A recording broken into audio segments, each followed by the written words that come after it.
Bismillahirrahmanirrahim. Assalamualaikum warahmatullahi wabarakatuh. Alhamdulillah wassalatu wassalamu ala rasulillah wa ala alihi wa sahbihi wa mawala. La hawla wa la quwwata illa billah. Rabbi shrahli sadri wa yassirli amri wahlul 'uqdatam min lisani yafqahu qawli. Amma ba'du. Bapak-bapak hadirin yang insyaallah dimuliakan oleh Allah Subhanahu wa taala, tanpa terasa malam hari ini kajian kita kitab Kawakib Al-Lama'ah itu sudah sampai bab ke-8 ya. Bab ke-8. Apa judulnya? Ya, judulnya adalah sebab kematian ya. Sebab kematian.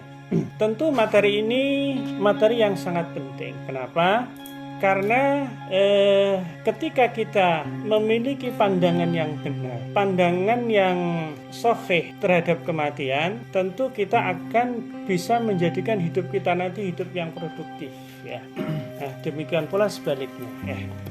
Ngomongin kematian, insya Allah ya, kita semua pasti akan mati ya. Kita semua adalah calon mayit kan ngoten nggih. Ya, kita tinggal menunggu ya. Jadi kapan giliran kita kan ngoten nggih. Nah, terkait dengan persoalan ini kalau kita mau mencermati ya. Jadi kadang-kadang orang itu untuk mempersiapkan masa depan di dunia ya, banyak sekali ikhtiar yang mereka lakukan ya, demi untuk masa depan yang baik ya. Contoh misalkan ketika seseorang itu masih menempuh pendidikan atau bersekolah ya, atau bagi orang tua seperti kita misalkan ya, kita punya anak ya, maka anak-anak kita berikan pendidikan yang terbaik di sekolah-sekolah favorit ya, di sekolah-sekolah yang bonafit kan.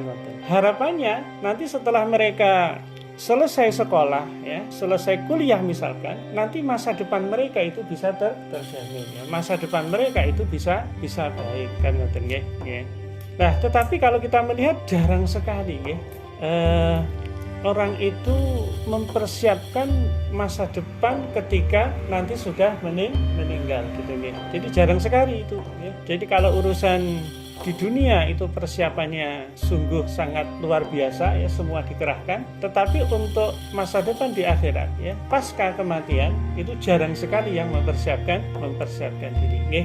Jadi oleh karena ini persoalan ini perlu untuk kita bahas nggih. Di dalam buku itu nggih, di dalam kitab itu bab 8 disebutkan bahwa sesungguhnya zat yang mematikan itu hanyalah Allah Subhanahu wa taala saja. Maka habisnya ajal itu adalah satu-satunya sebab kematian. Oke, itu di paragraf awal kan dijelaskan seperti itu nggih. Nah, ini sebagai pengantar kan gitu nggih, sebagai prolog ya. Kita ingin ya melihat ya apa yang difahami oleh kebanyakan orang kan gitu nggih. Yang pertama, banyak orang yang memahami bahwa kematian itu terjadi karena sebab-sebab tertentu. Contoh misalkan ya, jika orang terkena penyakit kanker kemudian tidak dapat disembuhkan, akhirnya orang tersebut meninggal. Kemudian orang beranggapan bahwa matinya orang tersebut itu karena penyakit kanker yang dideritanya. Atau juga misalkan ada kasus yang lain ya, ada orang yang jatuh ke jurang, kemudian kepalanya pecah, itulah yang menyebabkan kematian ya. Kemudian orang berkesimpulan bahwa meninggalnya si fulan tersebut karena jatuh ke jurang. Kemudian ada lagi orang yang beranggapan, misalkan orang yang ditusuk pisau tepat mengenai jantungnya, itulah yang menyebabkan terjadinya kematian. Kemudian juga orang berkesimpulan bahwa matinya si fulan itu karena ditusuk pisau yang tepat mengenai jantungnya ya. Jadi kalau kita lihat pemahaman-pemahaman seperti ini atau anggapan-anggapan seperti ini adalah pemahaman terkait dengan kematian yang itu kurang tepat ya, yang kurang tepat ya. Tadi menjadikan penyakit, menjadikan misalkan kecelakaan ya, menjadikan ketika orang ditusuk pisau itu menganggap sebagai sebab kematian. Nah sekarang kalau pemahaman ini, persepsi ini dianggap keliru, lantas pemahaman yang tepat itu seperti apa? Ya, benarkah penyebab datangnya kematian itu akibat peristiwa tersebut di atas ya? Ya oleh karena itu maka ya kita harus melihat fakta dari kematian itu secara mendalam. Nah, kalau kita cermati maka fakta kematian itu ada dua aspek ya. Jadi fakta kematian itu ada dua aspek. Yang pertama itu apa yang disebut dengan al-hal. Apa? Al-hal. Al-hal itu apa? Al-hal itu adalah kondisi atau keadaan yang biasanya dapat mendatangkan kematian. Oke, saya ulang. Al-hal adalah kondisi atau keadaan yang biasanya itu dapat mendatangkan kematian. Oke, contoh apa ya?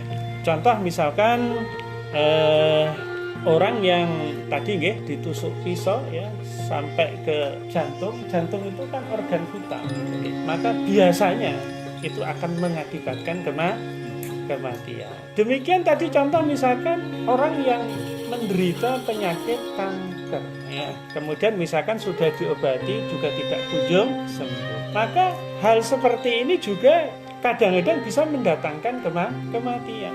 Demikian juga tadi pemahaman yang kedua tadi misalkan ketika orang itu jatuh ke jurang kemudian kepalanya pecah misalkan ya, itu juga biasanya itu akan mendatangkan kematian. Tetapi apakah selalu gitu? Orang yang sakit itu mesti mati, orang yang jatuh ke jurang itu mesti mati ya, kemudian orang yang tertusuk itu mesti mati. Kan faktanya kan tidak. Artinya belum tentu. Artinya tidak selalu gitu nggih. Lah maka kondisi yang biasanya dapat mendatangkan kematian itu bersifat tidak pasti. Tidak pasti itu maybe yes, maybe no ya. Bisa iya, bisa tidak. Bisa mendatangkan kematian, juga bisa tidak mendatangkan kematian. Nah, tentu wilayah seperti ini adalah wilayah yang diketahui oleh manusia gitu. Okay? Ini wilayah yang diketahui oleh manusia. Artinya sesuatu yang maklumun ya, sesuatu yang difahami ya gitu okay? Contoh misalkan ya. Jadi kalau pisau itu menusuk area perut ya atau menusuk area organ vital,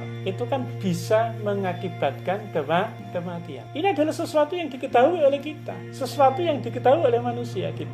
Nah, karena kita tahu ya tentu kita tidak boleh coba gitu nggih.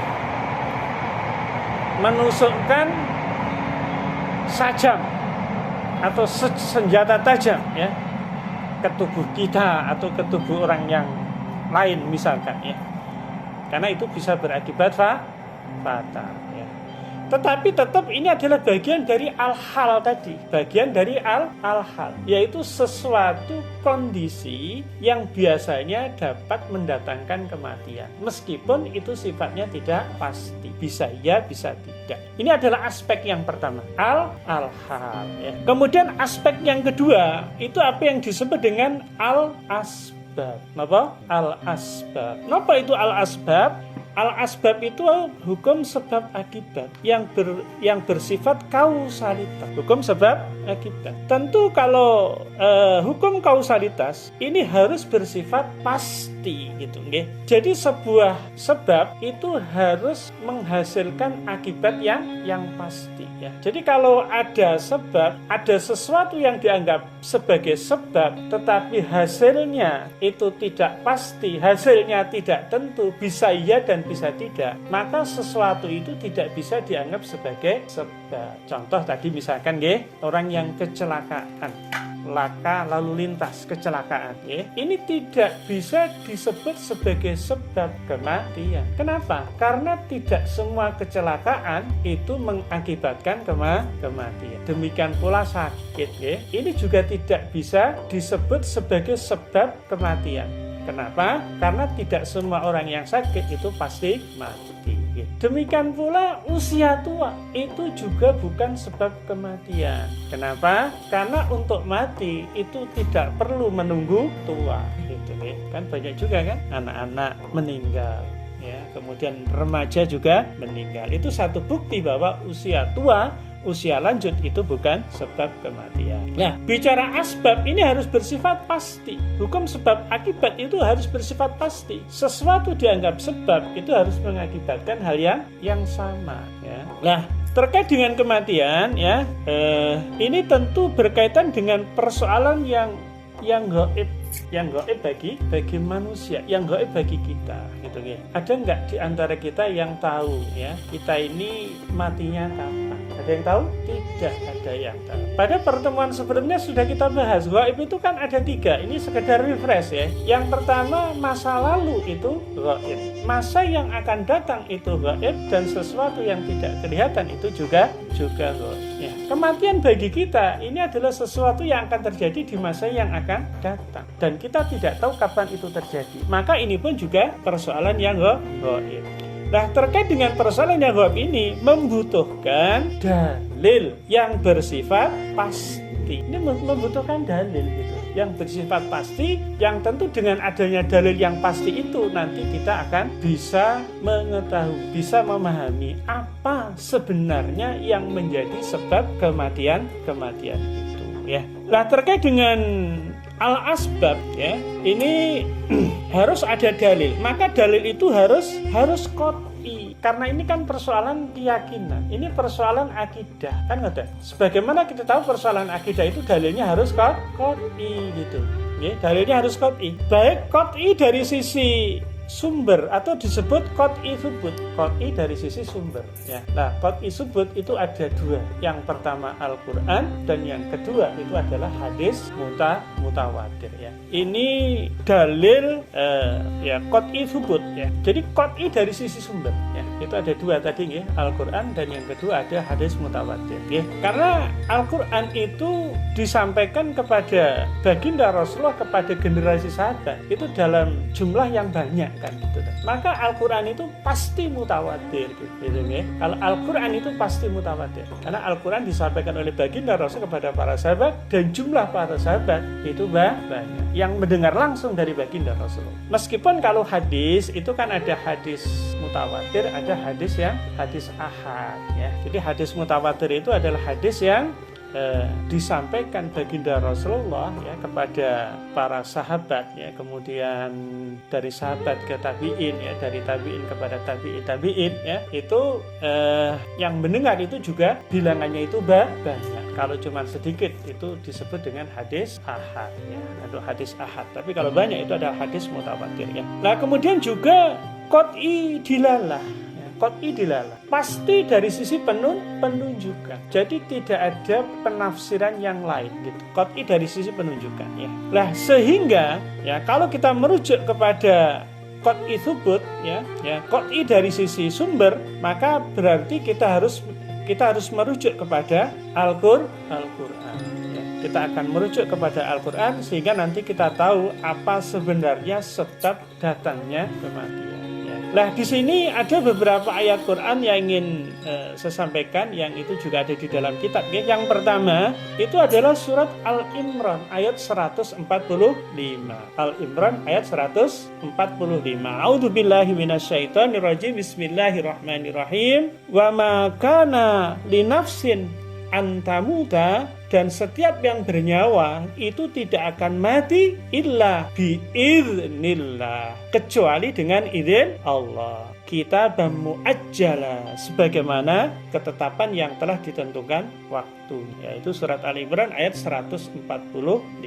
Artinya Allah Subhanahu wa taala telah menetapkan kematian dengan batas waktu tertentu yang tidak bisa dimajukan ataupun diakhirkan, ya. Sebagaimana ini adalah penjelasan Imam Taqiyuddin An-Nabhani rahimahullah di dalam kitab beliau As-Saksiyah Al-Islamiyah juz 1 halaman 109, ya. Jadi di dalam ayat ini sudah jelas, ya. Jadi setiap yang bernyawa itu tidak akan mati kecuali atas izin Allah Subhanahu wa taala, gitu, ya. Seperti kita manusia, ya, kemudian makhluk Allah yang bernyawa yang lain misalkan hewan, gitu, ya. Itu nanti pasti akan mati, ya. Dia tidak akan mati kecuali, ya, Allah itu mengizinkan. Berarti kapan makhluk hidup itu mati itu semuanya tergantung ketentuan dari Allah Subhanahu wa taala. Ya, itu yang pertama. Kemudian yang kedua, Allah berfirman di dalam surat Az-Zumar ayat 42. A'udzubillahi minasyaitonirrajim. Bismillahirrahmanirrahim. Allahu yatawaffal anfusa khina mautiha wallati lam tamut fi manamiha fayumsikul lati qadha 'alaihal mauta wa yursilul ukhra ila ajalin musamma inna fi dzalika la ayatil liqaumin yatafakkarun. Allah memegang nyawa seseorang pada saat kematiannya dan nyawa seseorang yang belum mati ketika dia tidur. Maka dia tahan nyawa orang yang telah dia tetapkan kematiannya dan dia lepaskan nyawa yang lain sampai waktu yang ditentukan. Sungguh pada yang demikian itu terdapat tanda-tanda kebesaran Allah bagi orang yang berpikir. Ya, jadi lagi-lagi ya kematian ya, atau seseorang itu meninggal, seseorang itu mati ya, itu semuanya sudah ditentukan oleh Allah Subhanahu wa taala kan gitu ya. Ya tentu ketika ajalnya itu sudah tiba gitu loh. Ini tidak bisa dimajukan dan juga tidak bisa dimundurkan ya. Nah, kemudian berikutnya Al-Quran surat Ali Imran ayat 156. A'udzubillahi minasyaitonirrajim. Bismillahirrahmanirrahim. Ya ayyuhalladzina amanu la takunu kalladzina kafaru wa qalu li ikhwanihim idza dharabu fil ardi aw kanu huzzan law kanu indana ma matu wa ma kutilu liyaj'alallahu dzalika hasratan wa ma kutilu liyaj'alallahu dzalika hasratan fi qulubihim wallahu yuhyi wa yumiit wallahu bima ta'maluna basir. Wahai orang-orang yang beriman, janganlah kamu seperti orang-orang kafir yang mengatakan kepada saudara-saudaranya apabila mereka mengadakan perjalanan di bumi atau berperang, sekiranya mereka tetap bersama kita, tentulah mereka tidak mati dan tidak terbunuh. Dengan perkataan yang demikian itu, karena Allah hendak menimbulkan rasa penyesalan di hati mereka, Allah menghidupkan dan mematikan, dan Allah Maha melihat apa yang kamu kerjakan ya. Wallahu yuhyi wa yumiit. Allah lah yang menghidupkan dan yang mematikan. Artinya urusan itu ada di tangan Allah Subhanahu wa taala. Kadang Allah Subhanahu wa taala membiarkan hidup orang yang bepergian dan berperang dan mematikan orang yang mukmin dan tidak ikut berperang sebagaimana Allah Subhanahu wa taala menghendaki. Ada satu kisah yang barangkali sangat masyhur ya, jadi kisah sahabat ya. Ada sahabat Rasulullah itu yang mendapat gelar ya, yang mendapat gelar itu adalah Saifun min Suyufillah ya. Jadi pedang di antara pedang-pedangnya Allah Subhanahu wa taala atau pedang Allah ya. Siapa beliau? Masih ingat? Ya, Khalid bin Walid ya. Jadi Khalid bin Walid itu mendapatkan gelar pedang Allah ya. Jadi tentu gelar ini bisa kita lihat ya pada peristiwa perang Mu'tah ya. Ini satu perang yang sangat luar biasa ya. Tidak biasanya baginda Rasulullah ketika memberangkatkan pasukan itu menetapkan lebih dari satu panglima perang. Satu-satunya peperangan yang Rasulullah itu menunjuk 3 sekaligus panglima perang itu adalah perang Mu'tah ya. Jadi Rasulullah itu bersabda pasukan ini dipimpin oleh Sinten. Yang pertama Zaid bin Harisah ya. Nanti kalau Zaid gugur ya Zaid syahid, maka pasukan ini akan dipimpin oleh Ja'far bin Abu Thalib. Kemudian kalau Ja'far meninggal, maka pasukan ini dipimpin oleh Abdullah bin Rawaha. Nah, kemudian kalau Abdullah bin Rawaha itu meninggal, mati, syahid kan gitu, maka pasukan ini akan dipimpin oleh Saifun min Suyufillah gitu ya. Jadi pedang di antara pedang Allah. Artinya panglima keempat itu tidak disebut oleh baginda Rasulullah SAW.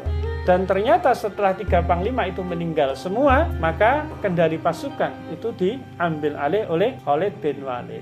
Sehingga beliau Khalid bin Walid itu bisa menyelamatkan pasukan dari kekalahan dan menyelamatkan pasukan dari kerugian yang besar ya di dalam perang Mu'tah. Nah, itu awal dari karir militernya Khalid bin Walid. Dan semenjak itu ketika ada peperangan ya, maka Khalid itu senantiasa tampil di muka, dan pada masa Rasulullah itu dipercaya menjadi panglima perang. Bahkan bukan hanya pada masa baginda Rasulullah, ketika kepemimpinan berganti kepada Abu Bakar, maka Khalid pun juga masih dipercaya menjadi panglima perang. Pendek kata, itu hidupnya itu banyak terlibat di dalam peperangan, jihad di dalam membela agama Allah Subhanahu wa taala. Tentu bagi seorang Khalid bin Walid ya, ketika perang ya, jihad ya, membela agama Islam, itu tuh harapannya kan bisa syahid, mati di medan perang. Tapi kan ternyata tidak ya. Jadi ternyata meskipun beliau itu tidak pernah takut ya ketika ada di medan jihad ya, tapi toh ternyata kematian itu juga tidak menghampiri beliau ketika beliau itu ada di medan perang ya. Tetapi justru beliau itu meninggal di tempat tidur ya. Nah, itu bukti bahwa ya kalau Allah itu sudah berkehendak, ketika ajal itu sudah tiba ya, maka seseorang itu akan mati ya. Tetapi kalau Allah belum berkehendak ya tentu belum akan mati. Gitu ya. Dan ternyata Allah berkehendak begitu kepada Khalid bin Walid. Beliau tidak meninggal di medan jihad, tetapi beliau meninggal di tempat tidur ya. Tuh Bapak sekalian, kemudian saya akan menyampaikan surat yang keempat ya di dalam kitab itu, yaitu surat Yunus ayat 49. Allah berfirman, A'udzubillahi minasyaitonirrajim, Bismillahirrahmanirrahim. Kulla amliku li nafsi dzarra wala naf'an illa ma syaa Allah likulli ummatin ajal idza jaa ajaluhum fala yastakhiruna sa'atan wala yastaqdimun ya. Katakanlah Muhammad, aku tidak kuasa menolak mudarat maupun mendatangkan manfaat kepada diriku kecuali apa yang Allah kehendaki. Bagi setiap umat itu mempunyai ajal ya, mempunyai batas waktu. Tidak terkecuali juga kita gitu ya. Kita juga punya batas waktu kan gitu. Idza jaa ajaluhum ya, apabila ajal itu telah tiba ya, fala yastakhiruna sa'atan, maka mereka tidak dapat meminta penundaan ya, wala yastaqdimun, atau percepatan meskipun hanya sesaat gitu. Jadi kalau ajal itu sudah tiba saatnya, maka tidak bisa dimajukan, juga tidak bisa dimundurkan. Tidak bisa dimundurkan dan juga tidak bisa dipercepat. Tepat, pas sekali gitu ya. Kalau seseorang misalkan diberikan jatah umur oleh Allah Subhanahu wa taala, misalkan ya usianya 60 tahun, lebih 3 bulan ya, kemudian lebih 3 hari, kemudian 3 jam, 3 menit, 3 detik. Maka ketika sudah sampai kepada batas waktu itu, tadi ya 60 tahun, lebihnya 3 bulan, berapa tadi? 3 jam, lebihnya kemudian 3 menit, 3 detik. Maka pada saat yang tepat itu, maka orang itu pasti akan mati. Kenapa? Karena memang ajalnya sudah tiba ya. Batas umur yang sudah diberikan oleh Allah Subhanahu wa taala itu sudah tidak bisa dimundurkan, tidak bisa gitu ya. Baik Bapak sekalian, kemudian yang kelima ya, saya ingin menyampaikan surat Al-Waqiah ayat 60. Al-Waqiah ayat 60. A'udzubillahi minasyaitonirrajim. Bismillahirrahmanirrahim. Nahnu qaddarna bainakumul mauta wa ma nahnu bimasbuqin ya. Kami telah menentukan kematian masing-masing kamu dan kami tidak lemah. Tentu di sini yang dimaksud adalah Allah Subhanahu wa taala. Nah, tadi ada berapa ayat Quran tadi? Ada 5 ya yang sudah saya bacakan tadi ya. Jadi kalau kita dalami, kita cermati ya, dari dalil-dalil Al-Quran tadi yang qat'i tadi, yang pasti tadi terkait dengan realitas kematian, maka kita akan mendapati kesimpulan bahwa ya, kematian itu berasal dari Allah semata. Jadi kematian itu datangnya dari Allah Subhanahu wa taala. Allah yang Al-Muhyi, yang maha menghidupkan, dan sekaligus Al-Mumi, yang maha mematikan. Sehingga kesimpulan kita, penyebab kematian itu berasal dari Allah, itu adalah sampainya ajal. Karena kalau ajal itu telah tiba, ajal itu telah sampai, maka seseorang itu pasti akan tidak mungkin ya ajal itu sudah tiba, ajal itu telah sampai kemudian orang itu tidak mati. Itu jelas tidak mungkin. Padahal tadi di depan sudah kita bahas nih, hukum kausalitas, hukum sebab akibat itu mengatakan bahwa suatu sebab tertentu itu disebut sebagai sebuah sebab, maka akibatnya harus pas. Kalau tidak, maka itu bukan sebab. Maka di depan tadi kesimpulannya kan kayak usia tua, kemudian kecelakaan, ya, itu bukan sebab, ya. Karena usia tua dan kecelakaan itu belum tentu mengakibatkan kematian, gitu. Tetapi datangnya ajal itu pasti akan menyebabkan kematian. Maka datangnya ajal itulah yang menjadi sebab kematian. Nah, karenanya jika Allah telah menetapkan ajal, maka manusia itu tidak bisa lari. Kalau ajal sudah ditetapkan, ya sudah, ya pasti dia akan mati. Manusia tidak akan bisa berlari, ya. Meskipun misalkan manusia itu bersembunyi ya, di dalam benteng yang kokoh. Ketika ajalnya tiba, maka kematian itu pasti akan menghampiri. Dia tidak bisa mengelak, dia tidak bisa menghindari meskipun dia bersembunyi di benteng yang kokoh. Demikian pula meskipun dia sakit parah, ya. Kemudian atau misalkan dia juga mengalami kecelakaan, ya. Ketika ajalnya tiba itu juga tidak bisa dimundurkan, ya. Juga tidak bisa dimajukan. Nanti juga akan sesuai dengan ajal. Jadi batas waktunya itu sudah tiba. Nah, jadi itu ya. Jadi kita dari ayatnya tadi akhirnya kita bisa menyimpulkan bahwa sebab kematian itu satu-satunya adalah datangnya ajal, dan itu sudah ditentukan oleh Allah Subhanahu wa taala, ya. Hadirin sekalian, Bapak-bapak yang insyaallah dimuliakan oleh Allah Subhanahu wa taala, ya. Tetapi ketika kita sudah sampai di dalam pemahaman di sini, ya, ini tentu pemahaman yang benar, ya, pemahaman yang sahih, ya. Tetapi nanti juga jangan sampai kemudian kita itu terjerumus, ya, di dalam pemahaman yang keliru. Meskipun kita memahami bahwa orang itu tidak akan mati kalau ajal itu belum tiba. Kita paham bahwa ajal itu sebab kematian. Nah, ini harus kita detailkan lagi, ya. Jangan sampai kemudian kita juga akhirnya terjerumus kepada pemahaman yang keliru lagi, gitu. Ya. Ini bisa memunculkan sikap yang salah, ya. Jadi kalau pemahaman kita keliru itu bisa memunculkan sikap yang salah, ya. Misalkan, ya, betul kematian itu datangnya dari Allah semata, ya. Kematian itu datangnya dari Allah semata, ya. Kemudian jangan sampai juga, ya, kemudian kita juga punya kesimpulan, loh kalau begitu usaha manusia itu tidak ada guna. Toh kematian itu kan ya sudah, itu kan itu datang dari Allah. Berarti usaha manusia itu tidak ada gunanya. Kemudian manusia itu cukup hanya pasrah kepada Allah itu. Terus pokoknya pasrah gitu, ya.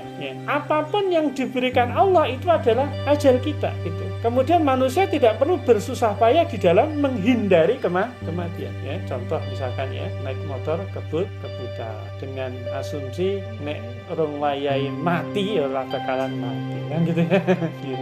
Atau bawa mobil sambil matanya ditutup gitu, ya. Wes pokoknya yakin lah. Pasrah lah, nek orang waktunya ya ora akan mati gitu loh, ya. Tentu inilah pemahaman kematian yang salah gitu loh, ya. Betul memang, ya, kita ini kan yang kalau kita ngomongin hal-hal tadi gitu, ya. Jadi kan kita itu ngerti kok, ya, keadaan yang biasanya itu bisa menyebabkan kematian meskipun itu tidak selalu, ya. Lah, kalau seperti itu keadaannya, lantas bagaimana pemahaman yang semestinya terkait dengan kematian? Maka ini harus kita kaitkan pada pembahasan beberapa waktu yang lalu, ya. Pembahasan berkaitan dengan qadha dan qadar gitu loh. Sedikit kita refresh di dalam pembahasan qadha dan qadar, ya. Makronya, ya, manusia itu kan hidup di dalam dua lingkaran. Lingkaran yang pertama itu adalah lingkaran yang menguasai manusia. Lingkaran yang menguasai manusia, ini pembahasan minggu lalu kalau tidak salah, ya. Lingkaran yang menguasai manusia. Nah, di lingkaran ini manusia itu tidak punya andil gitu, tidak punya andil. Karena tidak punya andil, maka manusia tidak dihisab, ya. Manusia tidak dihisab. Kemudian lingkaran yang kedua itu adalah lingkaran yang dikuasai oleh manusia. Di lingkaran inilah manusia itu punya andil, punya peran gitu. Manusia bisa memilih. Kenapa bisa memilih? Karena diberikan akal oleh Allah Subhanahu wa taala. Dengan akal itulah kemudian dia bisa memilih. Lah konsekuensinya karena manusia itu di lingkaran ini punya andil, ya, bisa memilih, bisa menentukan, maka apapun pilihannya itu akan dihisab, akan dimintai pertanggungjawaban oleh Allah Subhanahu wa taala. Oke, konsep ini kita akan coba terapkan dalam konteks tema kematian tadi gitu ya. Jadi yang pertama, di dalam lingkaran yang menguasai manusia, ya, lingkaran yang menguasai manusia. Ini kan tadi masuk dalam kategori asbab, ya. Asbab tadi itu berasal dari Allah Subhanahu wa taala. Ya, itu qadha dari Allah Subhanahu wa taala. Orang mati itu diminta pertanggungjawaban enggak? Kan enggak kan, ya. Misalkan ada orang kecelakaan kemudian mati. Dia mati itu kan qadha Allah. Dia mati itu adalah apa? Ketentuan Allah Subhanahu wa taala. Atau misalkan juga orang sakit, kemudian dengan sakitnya itu kemudian mati, meninggal gitu. Mati dan meninggalnya itu adalah qadha dari Allah Subhanahu wa taala, ya. Kan dia tidak bisa memilih kan gitu ya. Ya Allah, jangan sekarang ya Allah, ya saya Engkau cabut nyawanya gitu ya. Ya. Karena amal saya belum cukup ya Allah, ya berikanlah saya kesempatan untuk beramal soleh, untuk menebus dosa-dosa saya ya Allah. Bisa nggak kira-kira meminta seperti itu? Kan tidak bisa gitu. Ya kan tidak bisa dimajukan, tidak bisa diundurkan kan gitu. Maka matinya seseorang itu adalah qadha dari Allah yang itu tidak dimintain pertanggungjawaban oleh Allah Subhanahu wa taala. Nah, kemudian yang kedua, itu wilayah yang dikuasai manusia, itulah yang kemudian kita sebut al-hal tadinya, al-hal ya. Al-hal ini berasal dari manusia karena manusia itu punya pilihan, manusia itu punya peran kan gitu. Ini adalah perbuatan manusia gitu ya. Contoh misalkan kalau kita berkendaraan bermotor roda 2, maka untuk menjaga keselamatan kita itu kita harus pakai helm. Kan helm itu kan untuk melindungi, ya kan? Seandainya terjadi kecelakaan atau kita jatuh, ya, ketika kepala kita membentur aspal, maka akan terlindungi oleh helm yang kita kenakan. Berkendara pakai helm atau tidak pakai helm, itu kita dipaksa atau memilih. Ini yang kita sebut al-hal tadi, ini pilihan kita gitu loh. Nggak ada yang memaksa kita gitu ya. Termasuk misalkan ketika kita mengemudikan mobil, ya tentu kita harus berkendara dengan kecepatan yang aman, tidak kebut-kebutan, tidak ugal-ugalan misalkan. Ini juga bagian dari agar kita itu selamat. Meskipun mati kapan ya, ini sekali lagi bukan ada di wilayah kita, itu bagian dari qadha ya. Nah, maka al-hal tadi adalah perbuatan manusia yang itu akan dihisab gitu. Jadi kalau asbab itu tidak dihisab, tidak dimintain pertanggungjawaban, tetapi kalau al-hal itu dimintai pertanggungjawaban oleh Allah Subhanahu wa taala. Nah, kemudian pemahaman kematian di dalam dua lingkaran ini ya. Jadi pertama yang tentu harus kita lakukan ya, kita ini kan oleh Allah itu diwajibkan untuk bertawakal. Dan tawakal ini pemahaman yang sahih, itu bukan kita ikhtiar baru kemudian kita bertawakal kepada Allah, berserah diri kepada Allah. Kalau kita ikhtiar baru kemudian bertawakal, maka ikhtiarnya kita berarti tidak melibatkan Allah Subhanahu wa taala kan? Gitu. Allah itu tidak kita libatkan di dalam ikhtiar kita. Maka yang betul misalkan tawakal itu kita lakukan sebelum gitu. Sebelum kita ini bertawakal, kemudian setelah kita itu melakukan sesuatu atau beraktivitas, tawakal itu tetap ada di dalam diri kita, dan bahkan sesudah ikhtiar kita itu selesai, tetap tawakal ini tetap harus ada, sehingga apapun qadha Allah nanti kita tidak akan merasa bersedih hati gitu ya. Jadi sebagaimana di dalam pembahasan minggu yang lalu ya, jadi bagi seorang mukmin itu apapun yang terjadi itu kan menggembirakan gitu ya. Seandainya sesuatu terjadi itu tidak sesuai dengan yang diharapkan, maka dia bersabar gitu. Ketika apa yang terjadi ternyata sesuai dengan yang diharapkan, sesuai dengan yang direncanakan, maka bersyukur. Ya, jadi ya kita melakukan tawakal ya sebelum, selama dan sesudah ikhtiar gitu, ya. Nah, tawakal ini sebagai penyangga gitu ya. Jadi sebagai penyangga bagi kita gitu. Jadi seluruhnya itu kita sandarkan kepada Allah Subhanahu wa taala gitu ya. Nah, terkait dengan wilayah yang menguasai manusia ya, wilayah yang menguasai manusia berarti manusia tadi tidak punya andil. Jadi kalau tawakal itu kita jadikan penyangga, maka akan muncul yang pertama keyakinan pada kematian, bahwa kematian itu berasal dari Allah Subhanahu wa Ta'ala. Jadi kalau tawakal itu kita jadikan sebagai penyangga pada lingkaran yang menguasai manusia, maka akan muncul keyakinan kepada kematian, bahwa kematian itu berasal dari Allah Subhanahu wa Ta'ala. Kemudian yang kedua, yakin bahwa Allah Subhanahu wa Ta'ala akan selalu melindungi kita. Ya, kan kita sudah tawakal, kita pasrahkan diri kita kepada Allah Subhanahu wa Ta'ala, maka kita akan yakin bahwa Allah itu pasti akan melindungi kita. Nah, kalau kita yakin Allah itu akan melindungi kita, maka yang ketiga akan memunculkan semangat di dalam berjuang. Ya. Maka bagi para pengemban dakwah, penyeru dakwah, ya, maka dia tidak akan takut untuk berjuang. Ya, kenapa? Karena Allah itu pasti akan melindungi kita, pasti akan melindungi dan juga menolong kita. Nah, kemudian ketika tawakal ini kita kaitkan dengan lingkaran yang dikuasai manusia, ya, maka nanti kita akan senantiasa terikat dengan syariat Allah. Gitu. Jadi bagaimana mungkin ikhtiar itu kita sandarkan kepada Allah, kemudian kita melanggar syariatnya Allah, kan gitu ya? Kan nggak nyambung kalau seperti itu ya. Kita minta pertolongan Allah, di sisi yang lain kemudian kita bermaksiat kepada Allah, kan juga tidak nyambung, kan begitu. Gitu. Jadi terikat dengan syariat Allah gitu. Ya. Nah, di sini tentunya nanti kita tidak akan berpikir untuk menghalalkan segala cara. Ya, karena memang konsekuensi keimanan kita kepada Allah Subhanahu wa Ta'ala itu harus mengikatkan setiap amal kita dengan aturan yang sudah ditentukan oleh Allah Subhanahu wa Ta'ala, ya. Nah, kemudian berikutnya juga senantiasa terikat dengan sunatullah dalam menghindari kematian, gitu loh ya. Jadi terikat dengan sunatullah. Ya. Jadi sunatullahnya kalau orang itu menjatuhkan dirinya ke jurang, ya. Ini sunatullahnya loh ya. Ya maka dia akan jatuh ke jurang, kan, gitu loh. Ya. Ya kalau dia jatuh ke jurang kan bisa apa? Ya bisa mati, dia juga bisa tidak, kan begitu. Tetapi kan beresiko, kan gitu. Demikian juga tadi misalkan kalau kita naik kendaraan dengan kebut-kebutan, ya, kemudian rambu lalu lintas tidak kita indahkan, itu juga akan sangat beresiko.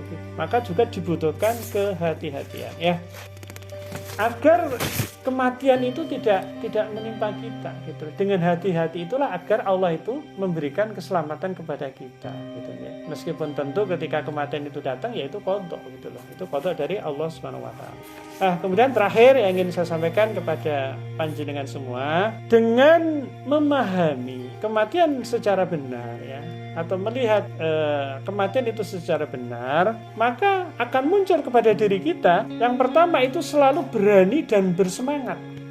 Kenapa? Karena dilindungi oleh Allah Subhanahu wa Ta'ala. Ya. Apa yang ditakutkan, gitu ya. Misalkan dalam konteks berjuang, berdakwah, ya, berdakwah itu kan ada risikonya. Tetapi orang yang berjuang itu mati, orang yang tidak berjuang juga mati. Orang berdakwah dia juga akan mati, orang yang tidak berdakwah pun juga akan mati, gitu. Banyak sahabat dulu maju ke medan perang kemudian syahid, seperti contoh tadi nih, Zaid bin Harisah, Ja'far bin Abu Thalib, Abdullah bin Rawaha. Ya. Tetapi ternyata tidak untuk Khalid bin Walid. Tapi juga banyak kok yang tidak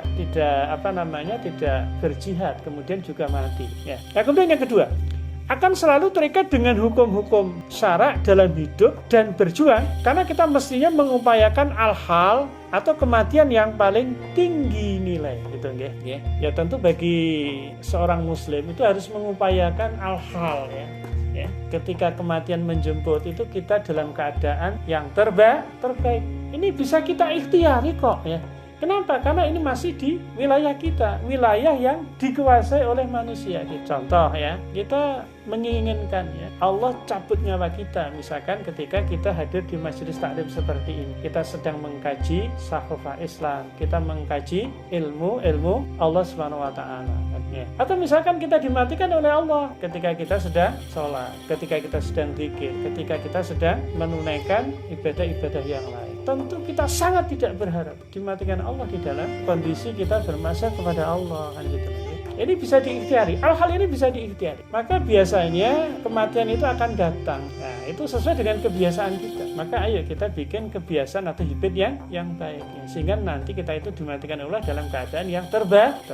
Oke. Kemudian yang ketiga, akan senantiasa berhati-hati dalam hidup dan berjuang. ya. Kenapa? Karena tentu kita itu sangat tidak berharap ya mati dalam keadaan bunuh diri misalkan. Naudzubika min dzalik. Jadi jangan sampai pada kategori itu ya. Maka harus berhati-hati di dalam hidup gitu ya. Kemudian yang berikutnya, tidak takut mengambil risiko di dalam perjuangan yang menuntut kita untuk menegakkan agama ya. Bukankah ya kematian di dalam berjihad di jalan Allah ini adalah level kematian yang paling tinggi ya. Bagaimana sabda Rasulullah itu ya, Sayyidus Syuhada'u Hamzah. Jadi sebaik-baik penghulu syuhada itu adalah Hamzah bin Abdul Muthalib. Dan seorang laki-laki ya yang menasihati ya penguasa kemudian dia dibunuh ya. Kemudian berikutnya, tidak mudah sedih dan putus asa jika ditinggal mati saudara ya. Mungkin ada di antara kita ada saudara ya yang sangat kita cintai meninggalkan kita. Siapa? Misalkan bapak kita, ibu kita, bahkan mungkin anak kita gitu ya. Biasanya kan kalau anak ini anak dengan orang tua kan usianya lebih tua orang tuanya, kan tidak mungkin sebaliknya. Dan biasanya juga meninggalnya lebih duluan orang tuanya kan gitu. Bapaknya atau ibunya kan gitu. Tetapi kadang-kadang anaknya itu meninggal duluan. Nah, kalau seandainya itu terjadi, maka juga jangan terlalu bersedih. Kenapa? Karena itu sudah qada dari Allah Subhanahu wa taala gitu. Ya, itu kalau kita memahami makna kematian itu secara benar ya. Jadi tidak mudah sedih dan juga tidak putus asa ketika ditinggal oleh saudara yang kita cintai, anggota keluarga kita yang kita cintai. Karena memang itu qada dari Allah. Nah, kemudian yang terakhir ya tentunya senantiasa bercita-cita untuk mati syahid gitu kan. Karena orang yang mati syahid itu pada hakikatnya kan tidak mati ya. Jadi mereka itu diberikan kenikmatan yang sangat luar biasa oleh Allah Subhanahu wa taala. Dan bahkan ya, kalau orang biasa yang tidak mati syahid gitu ya, maka dia akan mengalami banyak fase kan. Nanti akan ada di fase alam barzah, alam kubur kan gitu ya. Kemudian dia akan dibangkitkan, akan dikumpulkan di padang mahsyar menunggu pengadilan Allah ya. Kemudian dia akan melewati Siratal Mustaqim ya. Yang konon menurut beberapa nas itu kan sangat kecil ya, seperti rambut dibelah 7. Kemudian kalau dia tidak berhasil melewati Siratal Mustaqim, dia akan jatuh ke neraka. Dan sebagaimana di dalam nas itu kan digambarkan bagaimana keadaan di padang mahsyar gitu ya. Di padang mahsyar itu digambarkan bahwa ya kita itu akan berbagi tempat. Tempat yang kita dapatkan itu hanya ya ketika kita berdiri ya sudah gitu. Kita tidak bisa selonjoran, tidak bisa duduk apalagi rebahan ya, situasinya panas dan seterusnya kan gitu. Bahkan nanti manusia itu akan tenggelam ya karena panasnya, akan bercucuran keringat ya. Ada yang tenggelam sampai kepala, ada sampai dada, sampai pinggang ya, kemudian lutut, mata kaki dan seterusnya. Tentu ini sesuai dengan amalnya. Tetapi kalau orang yang mati syahid tentu tidak akan melewati fase-fase ini ya. Dia ruhnya akan dijemput ya, dijemput oleh para malaikat ya, kemudian ruhnya ada di surga. Itu barangkali ya. Jadi ya tentu kita juga harus memiliki cita-cita itu mati syahid. Baik, itu barangkali Bapak sekalian yang bisa saya sampaikan pada pertemuan malam hari ini, yaitu tema ke-8 sebab kematian. Yang insya Allah kesimpulannya sudah jelas, tidak perlu diulang ya. Nanti silakan kalau ada yang perlu didiskusikan nanti akan kita diskusikan. Itu aja. Alafu minkum bila taufik wal hidayah. Wassalamualaikum warahmatullahi wabarakatuh.